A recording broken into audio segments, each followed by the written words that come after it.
Big fluff.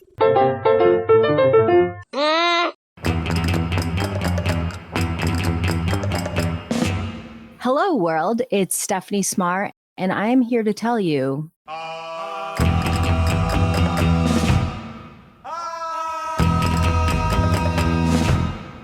that I know some shit. Exotica. Hi, everybody. I'm Joel Murphy. And I'm Stephanie Cmar. And this is Stephanie Knows Some Shit, where we go over everything that we think we know and things that we know we definitely don't know. And then we try and just bullshit our way through that a little bit. But today is super exciting because I can't BS my way through this. And if you hear little change, that's just my puppy dog who wants to be in here right now so badly. We are joined by just the most handsome guest in the entire world. The love of my life, David Cmar. David Cmar. Oh my God. Cmar. I can't believe I just did that. I was getting distracted by the dog. David walked out. David. So now it's Bear, you have to go in the other room. Okay. Well, we're just joined by also Bear. Your entire family has joined us. Loves David just as much as I do. Will you try and take that off? There we go.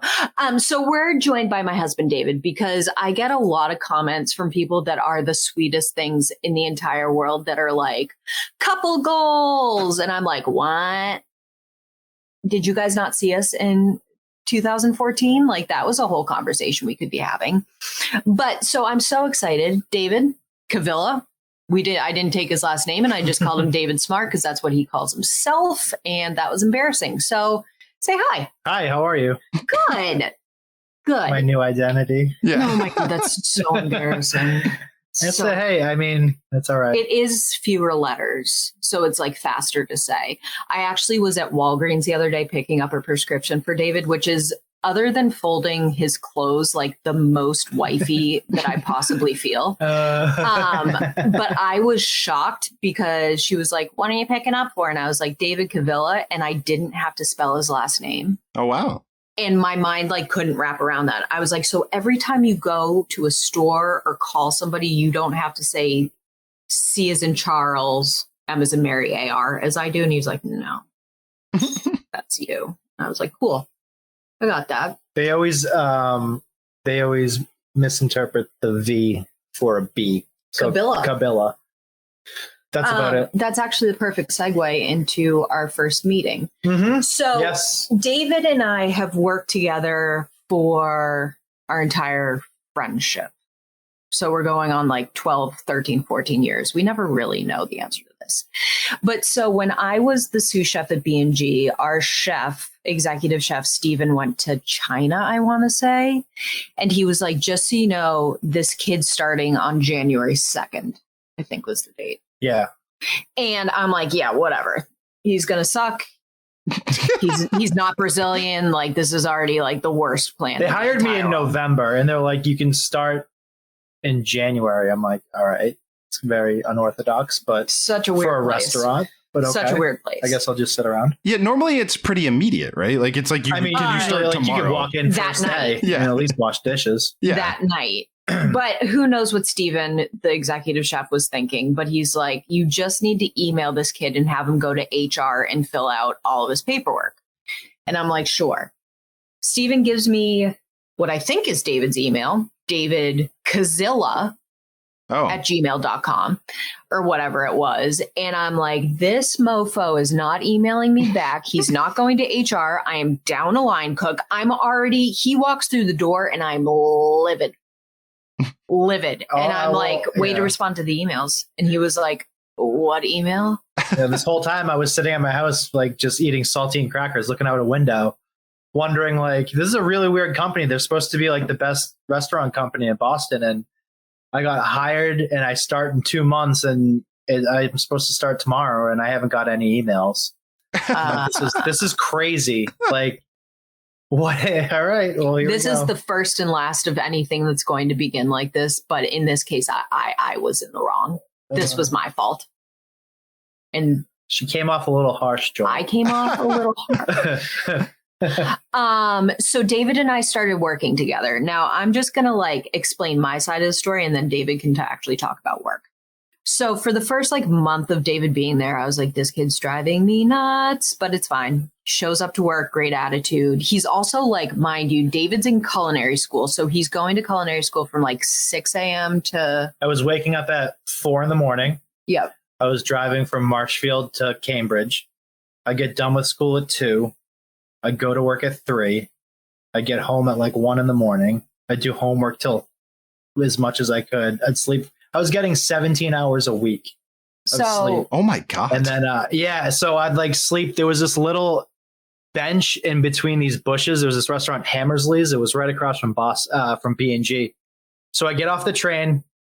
I'd go in there. I'd like sleep in there for a half hour. And I'd still be like in my like chef whites from school.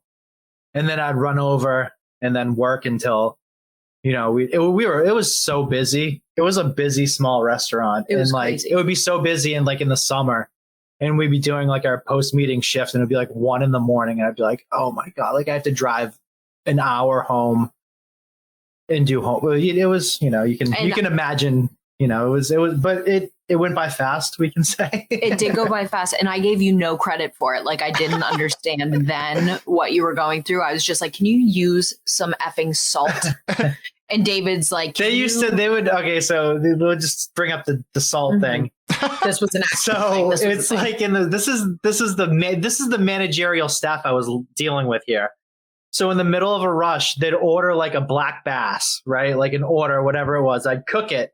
They'd make the ticket seem like it was going out to the patio. They'd take it out the patio. They'd bring it out the back door to where the chefs were. And they'd take my food down and eat it. And then they'd bring it upstairs and they'd be like, taste this. I want you to taste this. And I'd be like in the middle of a rush. I'd be like, okay, it tastes great.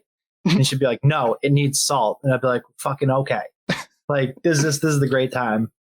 But it's just those, work relationships. They're wonderful. How long did you do the 17 hours school and this job? I think it was like a year and a half or so. Oh, wow. Dude. Oh, I ended up moving closer, but it was still, it wasn't as early, but it was still like that. Yeah, it wasn't. Mind you, do you know the work ethic you have to be able to do something like that? Because I personally don't. You said 17? Flip that around. I need 71 hours of sleep a week. Just a week. That's true. I love sleeping so much. Well, I'm also curious because if I can ask too, David, like you made it sound like you were doing all this because you really wanted to work at this particular restaurant. Like, was that part of it? Well, it was so. This is before there was a big boom in restaurants in Boston, like right after this time. But at the time, there were like 2 big hitters in Boston. Maybe there were like 3 big, hitters, like restaurant companies, like chefs you want to work for. And Barbara was crushing it at the time. You had Jamie, and then you had all the people. Like you just had other Jamie, Ken, Barbara. I mean, I don't want to get into it now because you'll miss people. I'm trying it's to tough. think of But there was like, I mean, there were some super like the Spalier. So Frank McClellan. But anyways, but dreamt about it. But anyways, I had a chance to get working in this. I got this job as a line cook, and I was making. I remember at the time I was making like $16 an hour. My healthcare was being paid for because my boss was amazing at the time. This place I worked at, Pat Ads Ocean Cafe in Marshfield. Shout out. What's up, Chuck? Yeah. Got to see him last week. But like I had it made and then I got the job there and they're like, we'll pay you $10 an hour. And like, you're working all day Sunday. Was it really $10? $10 an hour I started at. And I was like, are you giving me a fucking break? Like, sorry. I'm like, are you kidding me? And like, I had to take the job to get out of suburbia. I had to do that. And I was like, fine, I'll take it. Okay, see, that's what I was trying to get to. I'm trying to get to your mindset as to why it was worth it to go on. Okay, yeah. So I always worked in restaurants. From 14, I started washing dishes. I moved up there, worked there forever for probably 10 years.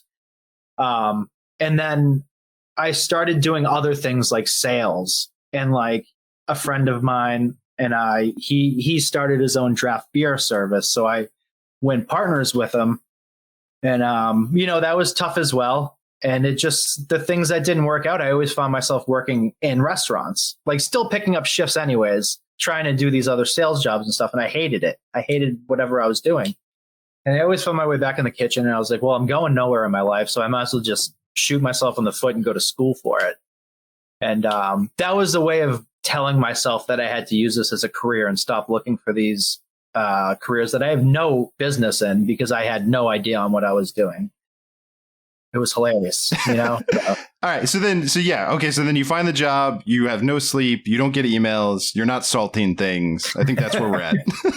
They're young culinarian. Yeah. And just, I mean, I'm your wife, so I feel like I can fangirl a little bit, but the actual like aspirations, I don't know. We never put it into context because it was so long ago and we don't need to talk about it. But like at the time, I was that's like the only really driven. I was also like the only like white kid on the line there. I was there too. No, you were the manager. Oh my God, here we go. You were the sous chef. So what was your, I don't think, you've kind of given your impression of him, but David, like, what was your impression of Stephanie when you started? This is not good. I need a moment. Everybody knows one personality of mine, and then there's she's very authority stuff, and that's something very different. She's very cold as a manager. She can make you feel that she can make you feel bad with a look. I think you've said that I think Stephanie has admitted to that on like if you want something like you know, they always say like, why do nice guys date the saucy women? It's like, because you need someone to tell the waiter that you ordered mashed potatoes, not French fries. Because I'm not going to do it. I'm that person. And like, but like, there were times. I mean, are we going to bring up the fights? Like the rest? Yeah, please. Those are amazing. So, like, I was doing once I got my stuff together and I really like hammered it down. Like I was working by myself. So there's usually two people on the one side, one of the lines, and like I'd end up working by myself.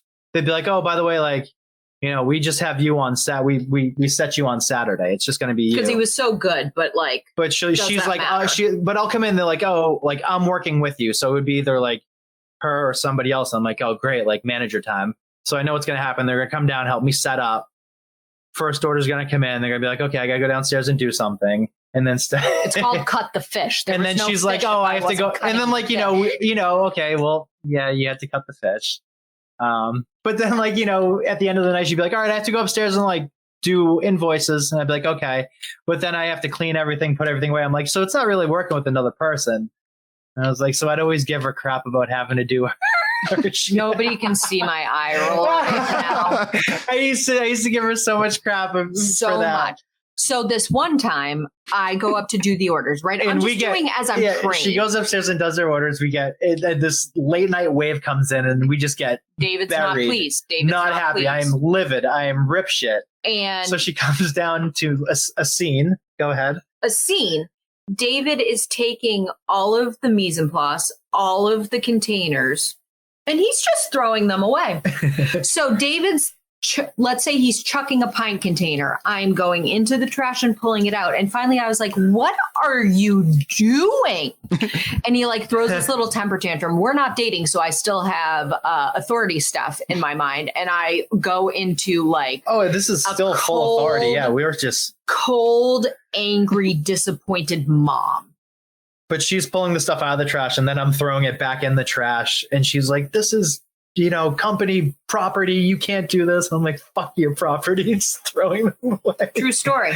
True story. And I'm like, please stop throwing these things away, but not in that voice. I don't know what happens, Joel, but it goes almost monotone, but in like a gloriously intimidating way. It's taken me years to perfect. I got it from my mother. And I'm like one step away from locking the bedroom door. You know, which I feel like is the ultimate FU in an argument.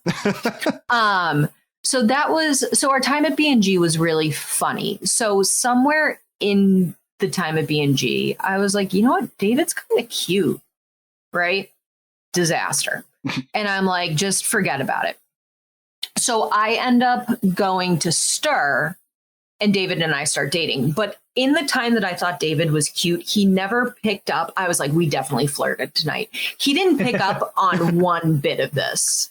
Like, I don't know who I was flirting with, or if I don't know how to flirt. She doesn't know how to, like, she thinks she's flirting, but she just has a straight face on her. Like, right, so what? Okay, now I feel like we need more of this. I feel like so what if you guys don't like? What is Stephanie like? What is the flirting that's happening? Like, what? It's not. Good. There's no flirting going on. It's just in her head.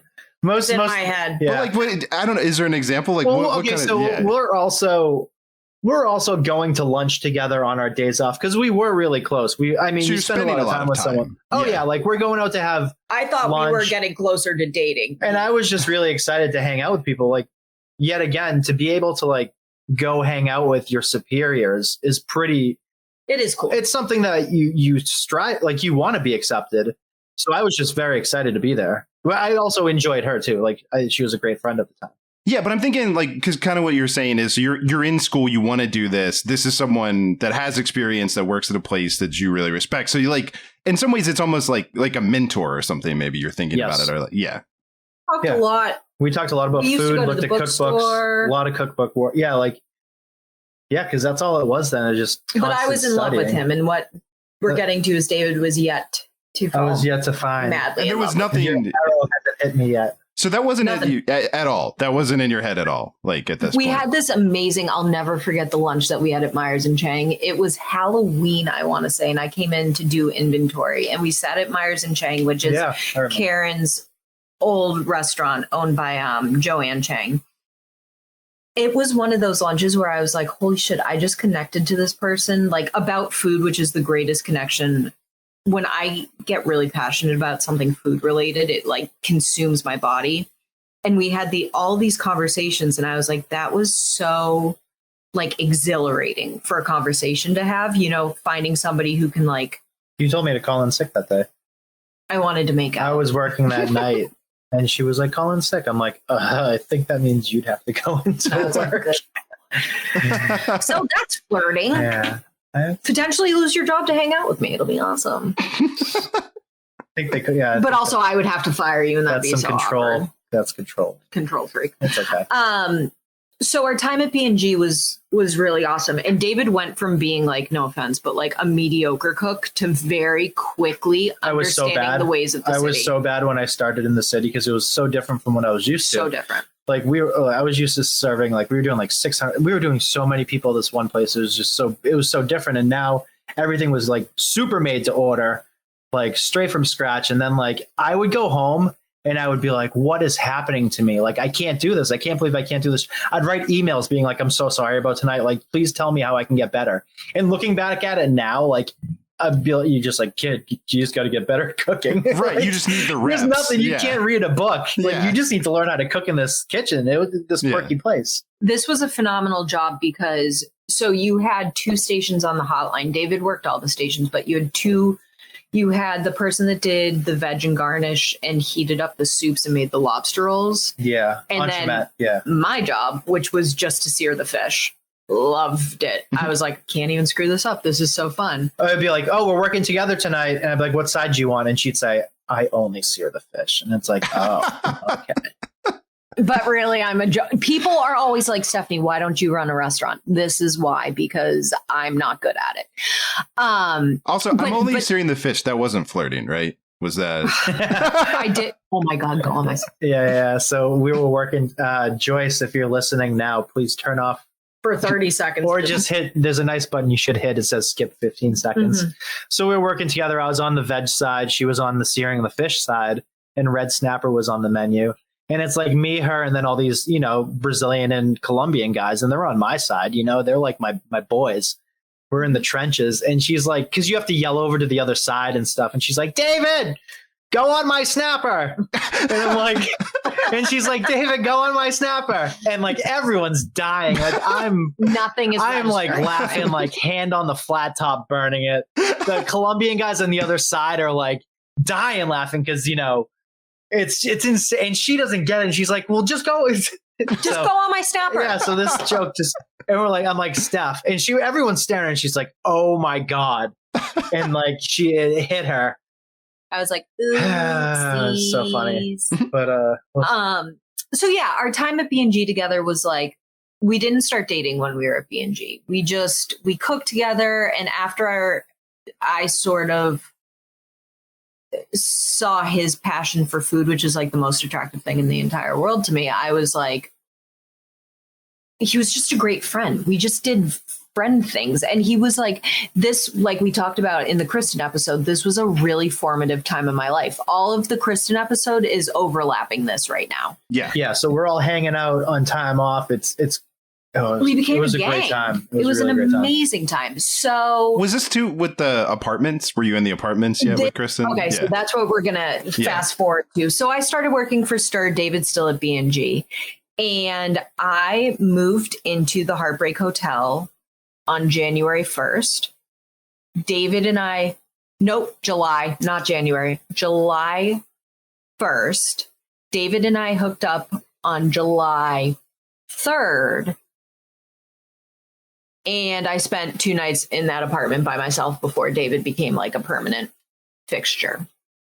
He used to cryovac his socks because he would stay over for like 5 nights in a row. And he lived in Quincy, which was like kind of a haul, especially from the south end. It was a weird train ride. You had to go into the city to get out of the city. It took like an hour to go there. So most of the time I couldn't make the train by the time we were done with work. I thought you wanted to hang out with me. If I did after the train, I wanted to hang out. Yeah. If I can't get home, I'd love to hang out. You're such a bitch. So David spent like every single night at my apartment, and we used to go to this place, Franklin, and he would get steak frites and I'd eat the French fries, and we'd have like wine, and it was just the most magical. Like, we dated. You know what I mean? Yeah. Like, it was really cool. Like, it wasn't just like you fell into this relationship. Like, and it wasn't like, let's go to a date to the Franklin where all of our friends are. It was just something super organic. It was a great time. It was a great time. Well, I do feel like you kind of hand wave past it. How did you get from he's not aware that you're flirting with him? Right. Yeah. Kristen comes in. We you know the story better. I wasn't a part of it. So we were going to where I grew up in Marshfield. The 3rd of July was the big, huge party. So the night going into the 4th, it's just bonfires on the beach, fireworks. People are like mass parties on the beach. Like, it's a crazy scene. It's great. It's amazing. So, we're going down there. So we went down with probably 6 or 7 people. But before we left, we were in the city and somebody had to go buy a pack of cigarettes. So Stephanie goes into the store and Kristen and I are outside, and Kristen turns to me and she goes, "Look, I need you to do me a favor." I'm like, "Sure, shoot, what's up?" She's like, "I need you to hook up with Steph tonight because I've got $50 on it." And I'm like, and I just go, "All right, cool, I guess so, sure." And that was the start of it. And it went, so apparently the 3 girls that worked at Stir had a bet on, at what point we would hook up. So Kristen's day was the 4th of July or the 3rd or whatever. And she kind of just told me, she's like, "Hey, I never got a cut out of that. But I guess, she did officiate our wedding and stuff." But so that's how it started. It started with a bet. Is that the look? Did we just see the look? That wasn't. No, that wasn't a different look. I'll get a picture. I'll get a picture for you someday. And we can post it. You're going to be like, I don't. But also too, you have to remember at B&G, she was allergic to shellfish. Really bad allergy. So every day she just had like, her face was rashed out. She was always angry, probably from that. She already had that started. Every day she had to start with that. So, it was. I had black hair. I was like very emo at this point in my life. It was amazing. But so when Kristen said that to you, was it out of the blue to you? Like, I mean, right out of the, she turned to me. Like, Steph went into the store. I had no idea. We just came back from, so we probably went and got lunch at like. No, we were looking at my new apartment. We were looking at your new apartment. And she went into the store and Kristen turned to me and she's like, "I got money riding on this. I need you to hook up with her tonight." But like that wasn't on your mind. Like you weren't trying. No. She was a really good friend at the time. But I had so much going on at the time that I wasn't, it wouldn't have occurred to me at all. He means other women. He had so many other women. I did not say that. But he did mean. But I said I had a lot on my mind. I was busy. You were very busy. Yeah. So it was like one of those, when life goes fast, sometimes you're not looking for things. But luckily it worked out. Do you have an idea for a great new podcast? You can bring your ideas to life and start your podcast today with Libsyn. Our podcast has been on Libsyn since April, and we love it. Libsyn has everything you need to plan, launch, and grow your own podcast. Libsyn provides some of the best resources created by expert podcasters who will show you everything you need to know, like what equipment you should use, how to record great audio, how to get your show onto Apple Podcasts and other popular platforms, and much more.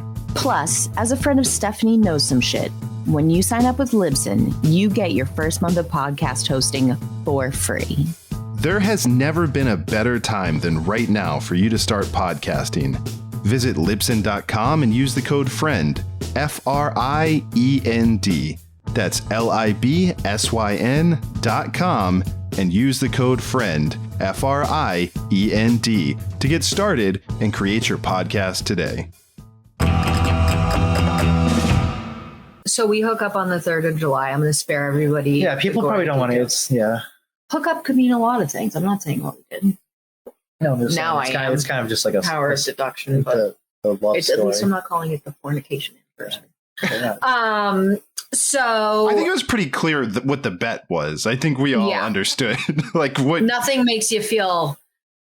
But you know what? I'm not even mad at Kristen. I'm like, thank you, because look at my life now. Yeah. I mean, it could have been a potential sex trafficking case if it didn't work out. Oh, that's true. Yeah. Okay, let's go. Let's move on. But then on the ride home, so I'm like, I will stay in Marshfield and give Kristen, her brother John, Caitlin, and I think that was it, in my car. You guys can take my car, but David, you have to drive me back. So 2 parts about this. 3 weeks later, I get a phone call from my father. Stephanie, where were you on the 3rd of July? I do not know, Dad. Why is there a man driving your car? It's Kristen's brother. And he just plowed through the tolls, didn't even pay him. He was like, goodbye. It was like 3:00 in the morning. But so David had to drive me back into the city because I was like, over my dead body, are you dropping me off at the T or something like that? Like, no. So I think you did. You absolutely did. And he held my hand the entire drive. And I was like, I haven't held somebody's hand while driving, like a real handhold, where it's like new and exciting. And you're like, like, oh my God. But that noise that I just made kind of spurs the next year of our dating because 6 months. I was petrified of David. I was like, this is a new person. This is a new body. Like there's so much newness. I was like, I don't know how to act. Do I look desperate? I've never dated somebody so handsome. So like, am I just like, what am I doing with my life? And you had been, as you said, spending all this time together. So it wasn't like he was a new person. This was the same person you were friends with, but now that you were dating. But now I was more obsessed with him now that we had started dating. Okay.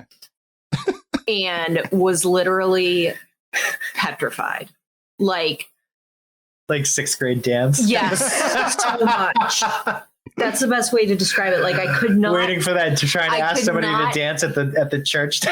So he would stay at my apartment every night, but I would never flat out ask him because I was like, that sounds desperate. Like I absolutely can't do that, even though it was expected. And on the nights that he didn't, I would be devastated. I'd like run into my apartment and take 2 melatonin and be like, let me go to sleep until I can see him again. It was so pathetic. God.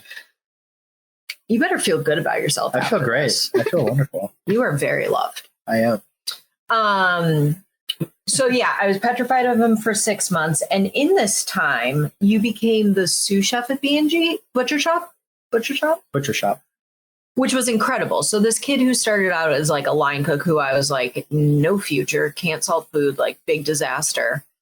The chefs all saw something in him and were like, he would make a great manager. And that's somewhere where we differ. Like I love. You love cook. You love line cook. Like you love to be a line cook. I love. Nothing makes me happier than just being a line cook. Tell me what to do. Give me 7 hours of the same 5 things. Downtime kills you. In managerial kitchen work, sometimes you have these. In certain situations, like you said, you might be downstairs cutting fish for 3.5 hours or doing paperwork. Like it's doldrum. Like if you want to be an active person and you're stuck cutting fish or doing paperwork, like it's torture. Yeah, I think that's actually, I've never thought of it that way. That's exactly how it does feel for me. Yeah. I love being a line cook. David is a phenomenal manager. And line cook. I'm better, but I definitely am. All right, next. Keep going. We'll cook off.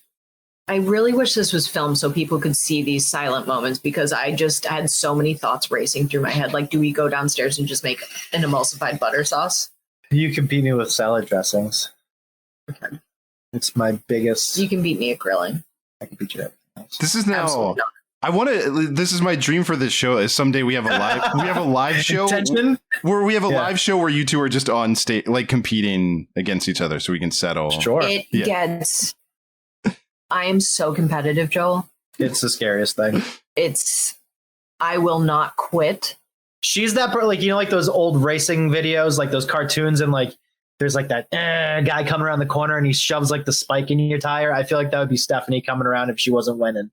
She would. I get pissed. Yeah. Well, and it's funny too, because your relationship started because Kristen is also competitive and basically rigged a contest to win it. She rigged our love. Our love story was rigged by Kristen Kish. Yeah. For $50. For $50. Yeah, that's how we should get her a pimp hat. Stop it. At the time, also $50 was like the equivalent of we were so broke. We were making $30,000 a year. So David becomes the sous chef at the butcher shop. I am at Stir still, and 1 calendar year later, we move in together. So David had a house that he lived with a bunch of dudes in Quincy. And he's like, do you want to move in with me? Because my rent could either be every 6 months or a year. And we were definitely getting serious enough where, I don't know. I was shocked that he asked me, but I called my mom and she, just given my dating history, was like, if you do not move in with him, I will. And so we moved to Quincy. And in hindsight, you know, we all talk about rose-colored glasses when you like look back on something and you're like, best time of my life. I fucking hated living there so much, and I only remember good things. I hated it. I hated it. We had we had phenomenal roommates, and then we always had like a weird rogue. There was roommate. one rotating weird roommate. You're not even going to believe. One kid just went off the deep end, and like he was like. Yeah, he was like all. I can't say that we'll change his name, but he'd be like, God shines down on Jeff. Jeff is God's creation, and he'd be like, we just need the rent, dude. Like that's it. And like he was, you know, he just went off he was off the deep end at the end, and then the next rotating roommate he went missing and was found dead in a drug house. Oh my God! And then the parents, the family refused to clean out his room. So then the room was just left with his stuff in his bed. And like, so we had to deal with that. You know, stuff like that. It just, we're like this one haunted roommate, like this slot is you never wanted to be the fourth. Or you never wanted to be the fourth or fifth, but it was crazy. It was just a crazy time. Like I look back at it, just like all this stuff was crazy.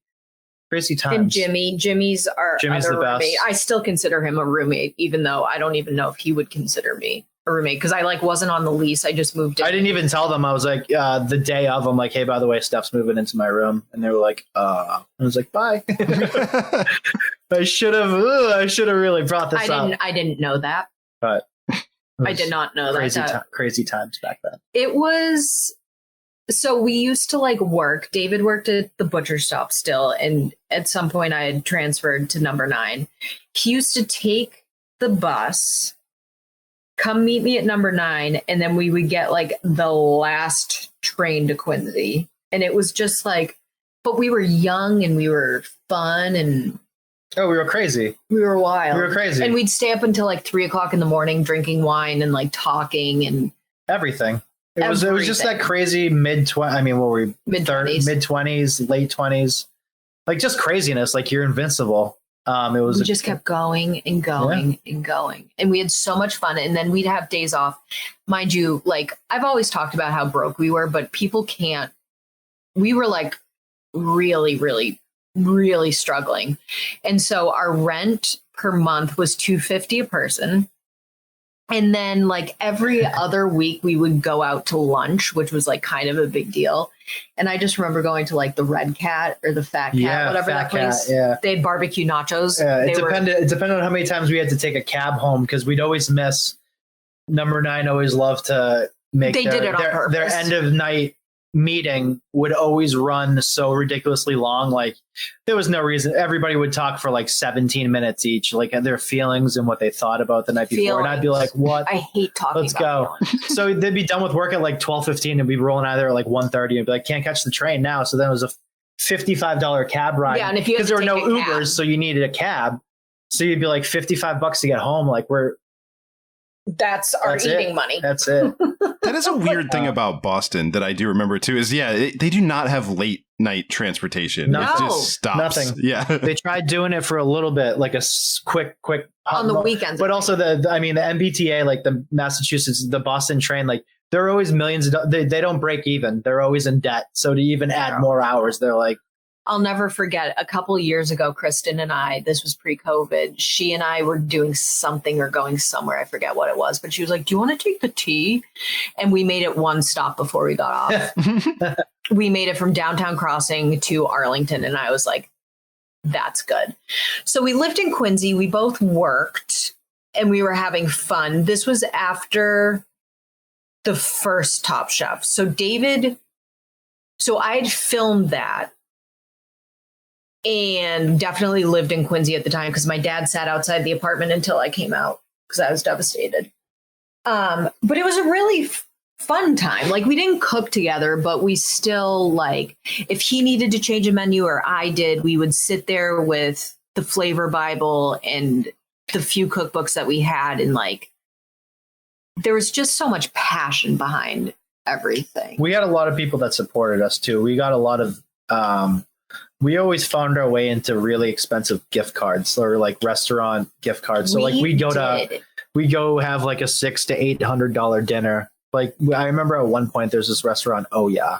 So good. It's still one of my favorites in Boston, but we had like $1,200 in gift certificates. So we just go like every couple months and we'd be sitting around with people. Like it's a very expensive dinner and we were just being complete savages in this place. No, and your brother, when we sat down, your brother had sent a gift card. Remember? Yeah, and then we sat down and then like we're not like gift cards were. So we're going to pay for a gift. We're going to pay with a gift card, and they're like, by the way, Bob gave you your $350. Yeah, so it was like we were just like we were striking the. Or we would have like for my birthday the first year, we went to this great place called Herbaluce, which is sadly not there anymore. Favorite, but. I had the chef's very close friend make the reservation because I knew even though we could afford like $200, we'd get sent $400. You get that extra like 4 or 5 courses, and we almost died. We almost died. We ate almost way too threw much food. Up. David did almost throw up at the table.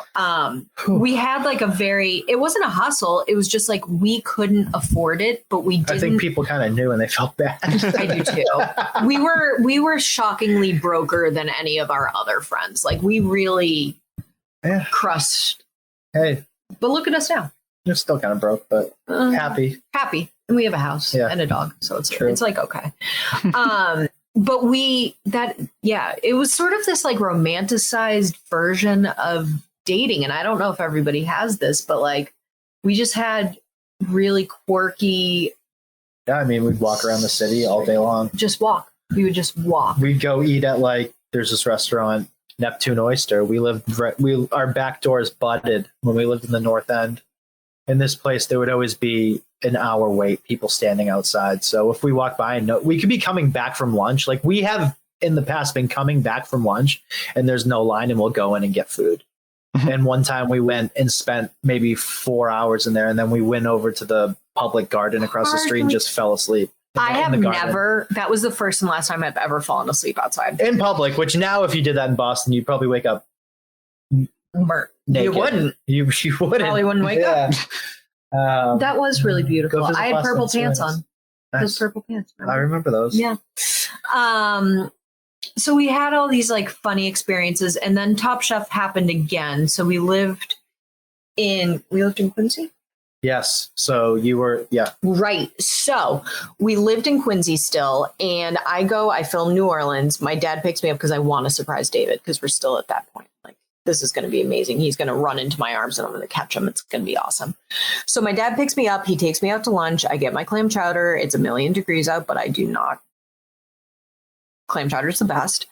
And I get to our apartment in Quincy and I put my key in the door. It doesn't unlock. It doesn't do anything. The group switched the lock 2 days before I came home. The landlord, excuse me. I don't know. This was after when David and I moved to the Quincy apartment. He was too lazy and refused to give me a key until I threatened to move out. I had a lanyard so I get done with work and I like drop. I don't know how this went on. It was a long time ago, but I had the only key to our apartment. So she would have to come get the key from me at work, or I would have to go drop the key off. So when I finally got a copy made after Joel, this is probably like 6 or 7 weeks. Oh, wow. That this was going on. I'm ashamed of it, but I don't know what was going on in my head that I just didn't get the key. You know, it's not like I was 8 weeks without a key to the place you're supposed to be living. I finally got a key made and I put it on a bright pink lanyard, like old 1999 style lanyard that said princess on it, and gave it to her. So she had this big pink lanyard. I still have it. I'll never throw it away. I'll never throw it away because it actually turned out to be very funny. But so they switched the locks 2 days before. Not they, him.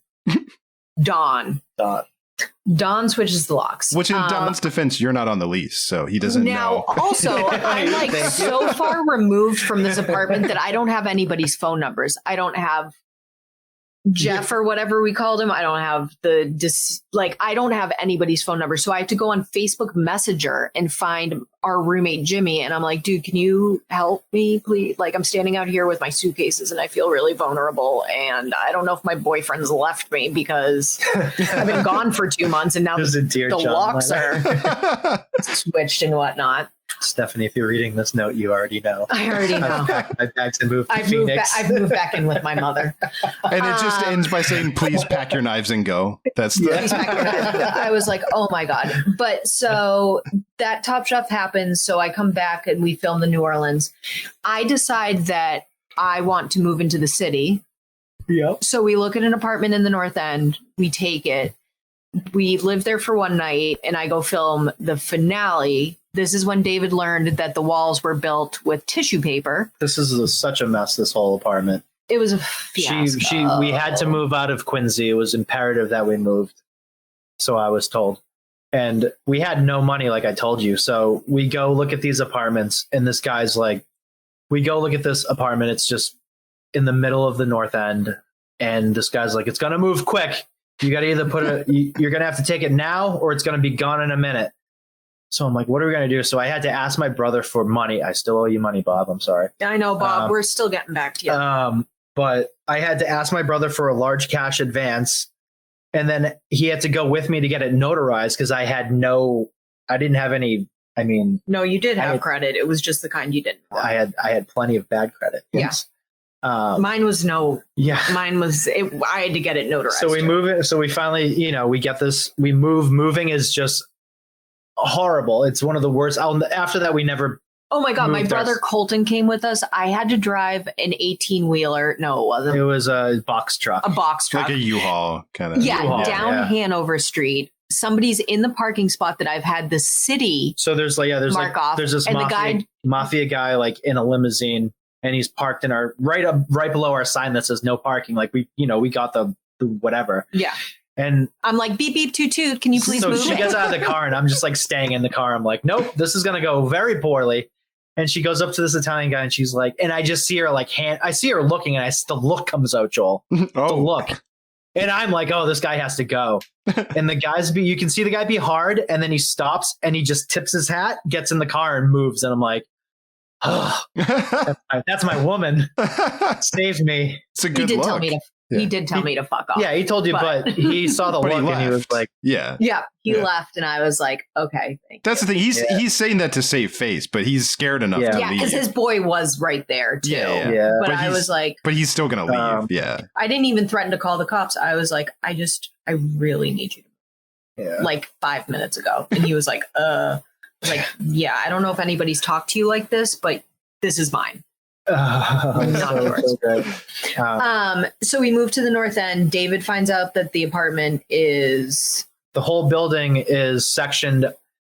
90% of it has been sectioned off for student housing for what school is that? Suffolk. Bunch of savages there. So this whole building is like Animal House, and then there's just our apartment. And the first night I'm there, and like the walls are pretty much, it's like a snare drum. So it's like bouncing off, and I'm just like laying in bed. I'm like, oh my God, this is so bad.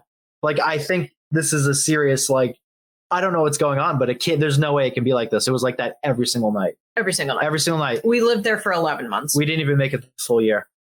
Which is why the landlord was so insistent of like, you got to sign this right now. Like, you gotta, didn't want you to have It was time. insane. All of our mail would get stolen, everything. No, don't even bring it up. Everybody's mail got stolen in this building. There were signs like, whoever stole my medication, it's just for like my diabetes. Like, I really need it. It's not going to get you high. Give it back. But people would just follow the FedEx guy would open the front door, and then people would just follow him in and steal all the packages. It was so bad. If you got like a Gap or like a J. Crew package, gone. Gone. I know. I do. Since we bought the house, I do feel a certain level of security every time you get a package delivered. But if my flag does not come, you'll get it. I ordered a flag. When I was in college, when I went to VCU, I lived in a very bad neighborhood, and a very similar house to what you're describing, where there were like 5 of us, and there was always the rotating roommates. But I ended up buying a TV that was sent to the house, and when I came back from school, it was sitting on the front porch, and I think the only reason, and it was in a box that said like TV, like what it was. Yeah. And the only reason I think it wasn't stolen is I think they thought it was a setup, because it literally was just a TV. It was so too perfect. Yeah. Like, I think they were afraid to steal it because they were like, come on, there are cops around the corner that are gonna. Yeah, this is fresh bait. I totally get it. Yeah. The Quincy apartment. So then we lived in the North End. Then we decided we had to move. Also, this like fat mouse moved into our North End apartment, and I don't like rodents. And I was like, we have to go. Like, for so many reasons. He couldn't be caught. He was good. The North End has some very intelligent rodents. Oh. Well, yeah. We're running out of time. Do we? I know. Do we need to do? Do we make this a 2-parter? That's what I was gonna say. Is this a 2-parter? Okay. I think we do. And I don't think we've gotten into anything. I know, that's what I'm saying. It feels like we're just scratching the surface. So I think we have to do. Stephanie's trying to write her notebook right now. The Notebook. I guess we're gonna have to do a second one. We haven't gotten into anything. I think so too. Yeah. Well, can we? Maybe can I resolve? Sign off. Well, I want to resolve one thing if I can at the end of this one, and then we'll do part 2, because I did get a text from David. David and I don't know each other super well, but he sent me a text, and it said this: just caught up on all the podcast. Stephanie didn't do spaghetti sandwich justice. Fake news. So I want to give him a chance as we wrap this first part up to clear the air on the spaghetti sandwich. So the spaghetti sandwich, preferably a soft baguette, not hard crust on the outside. Okay. Painty dosi, if you live on the East Coast, that's the bread you want. It's like that, sub roll. Soft, squishy. You want that. Okay. Mm-hmm. You need some room temperature. No crust. You want to be nice, soft, chewy, like, soft teeth. Perfect. Soft butter. And then there's two variations. The first one, it's spaghetti with just a little bit of sauce mixed into it. Just enough. So like if you made a whole pound of spaghetti, you'd put like a quarter cup of sauce in it, just so the spaghetti doesn't stick together. You want that. You don't want it to be too saucy. Oh, I like it saucy. Well, that's my thing. You keep going. This is your sandwich. It's a sandwich, so if there's too much sauce, it's going to spill out. Yeah. Right? Yeah. So you've got this dry spaghetti that has a little bit of sauce on it. You can warm it up briefly. Okay. So you you get your room temperature butter in your baguette. You put in the pasta, close it up. It's perfect. It lightly melts the butter. Mm-hmm. And you How did I not do it justice? I feel like I said all of those components. No, you didn't. And the second variation is you just do everything, but you don't heat the pasta up. Literally what I said. I mean, it's already on archive. We can all go back and listen to it. Okay. Do you think I would call fake news on something that... You tell me so many stories in a day that aren't true. Oh, yeah, I know. I just make those up. Yeah. And also, just one last question about this, and then we can close the book on spaghetti sandwiches. But this all came up because you said it was a car snack. So you eat this in the car, the spaghetti sandwich. I mean, soup, anything, yeah. Whatever you can eat in there. If you can eat it, it's a car snack. Okay. Yeah. I love car snacks. You do them very well. I do. Yeah. Cereal, anything. in the car. You're so random.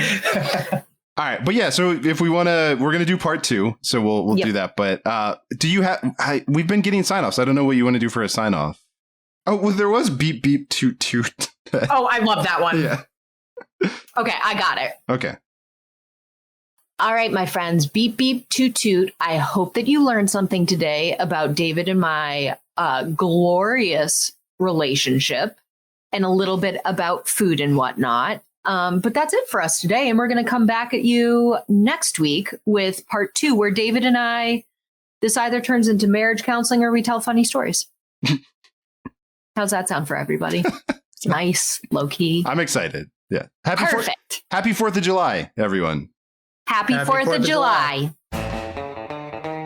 Stephanie Knows Some Shit is hosted by Stephanie Cmar and me, Joel Murphy, and produced by me. If you enjoyed the show, give us a 5-star rating on Apple Podcasts, and instead of a review, tell us about a meal that you ate or made recently. We'd love to read about it. In a world where people watch movies, I think I'm going to watch a movie. sometimes they don't like what they see, I don't like this movie. but sometimes they look for the silver lining. Wait a second. I like this part of this movie. Joel and Andy do that work for you. The Silver Linings Playback. I like this part of this podcast where they tell me the part of the movie I like. Every Monday on the Peak Sloth Podcast Network or wherever you get your podcasts.